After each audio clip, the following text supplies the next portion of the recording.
Bonjour Roland Goury, vous êtes psychanalyste, membre de l'espace analytique et professeur émérite de psychopathologie clinique des universités. Vous êtes aussi initiateur de l'appel des appels. La première question concerne la névrose. On présente souvent la névrose comme une maladie qui est quasiment universellement partagée, découlant en fait de pulsions qui ne sont pas assouvies. Est-ce à dire que pour être en bonne santé, il faut assouvir toutes ces pulsions? Non, parce que je pense qu'on risque d'être beaucoup plus malade encore. Non, si vous voulez, la névrose, c'est un concept qui est très important, parce que finalement, aujourd'hui, il est plus tellement employé. Je veux dire que toute la psychiatrie américaine, après 1980, ce que j'appelle la néopsychiatrie, qui remédicalise complètement, justement, les souffrances psychiques et sociales, en faisant des espèces de dysfonctionnements neurocognitifs, neuroémotionnels, etc., ont complètement abandonné le terme de névrose. Alors, ce terme de névrose, il est important. Pourquoi? Parce que, à mon avis, si vous voulez, la névrose, c'est le continent de l'homme tragique, c'est-à-dire de l'homme en conflit avec lui-même.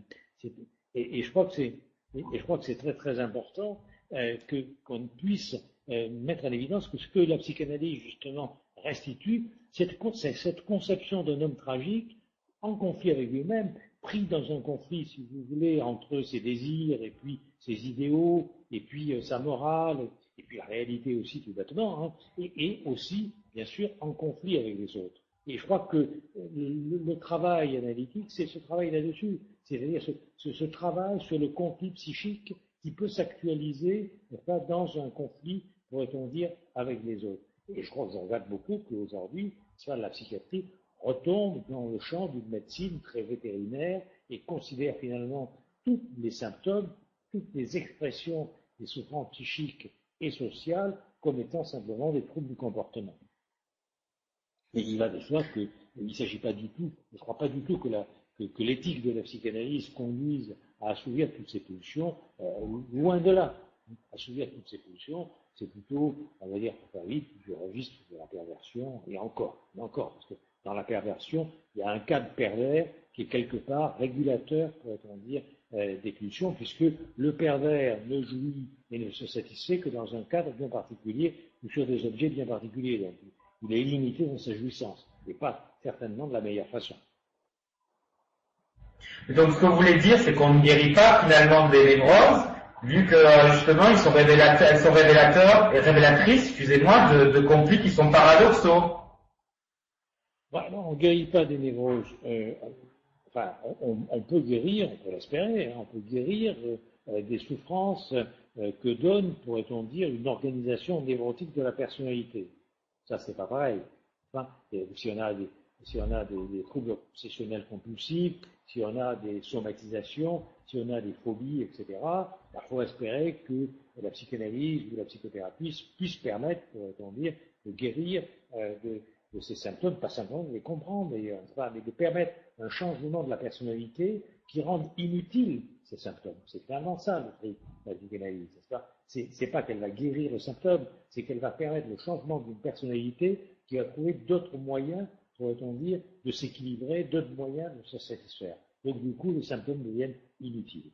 Au moins transitoirement, ils deviennent inutiles. Encore une fois. Par quel biais? Donc par le biais de l'intellectualisation par le biais d'une intellectualisation et de la sublimation, c'est bien ça?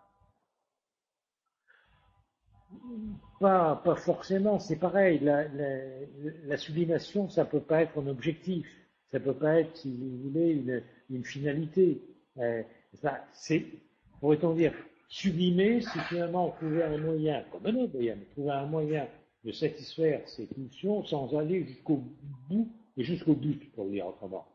C'est finalement, très bien, vous êtes pris dans une économie très très voyeuriste, vous allez devenir photographe, vous allez devenir, n'est-ce pas, mannequin de mode, etc. Mais c'est pas très intéressant de déchiffrer le monde comme ça. Ça, vous allez le dire au passage, ça fait pas partie des trucs qui sont les miens, comme vous avez pu le comprendre. Mais la sublimation, c'est un des destins des pulsions sexuelles agressives. Il y en a bien d'autres. Il y a un autre destin qui n'est pas désagréable du tout, c'est l'amour. L'amour, c'est finalement mettre au service, pourrait-on dire, du désir érotique, n'est-ce pas, un certain nombre de pulsions. Donc il s'agit des pulsions de voir, des pulsions de toucher, des de sentir, etc., et qui sont d'emprise aussi, enfin, sont mises au service, encore une fois, les pulsions orales et autres, sont mises au service de l'amour. Mais par rapport à ce que vous avez dit, peut-être que le coup de génie de Freud, c'est aussi de montrer que la pulsion, c'est pas quelque chose qui est extérieur au psychisme. C'est pas une infection, quoi. Hein. Il dit, en gros, que la névrose, c'est pas une invasion morbide du psychisme, c'est son essentielle réalité. C'est-à-dire que c'est quelque chose qui est que le psychisme, il se structure sur un mode conflictuel. Et on peut craindre aujourd'hui beaucoup une société qui, justement, éradique les conflits systématiquement au lieu de les traiter. C'est toute la fabrique du risque de la santé mentale aujourd'hui, mais pas que la santé mentale d'ailleurs, c'est une espèce d'hygiène publique qui vise à prévenir les risques au lieu de traiter les conflits. Je crois que c'est une grosse erreur parce que, à vouloir systématiquement éviter les risques, ce qu'on risque aussi d'éviter, c'est tout simplement le sel de la vie, comme disait Georges Candidat. Roland Gori, psychanalyste et membre de l'espace analytique, professeur émérite de psychopathologie de l'université. Merci. Merci.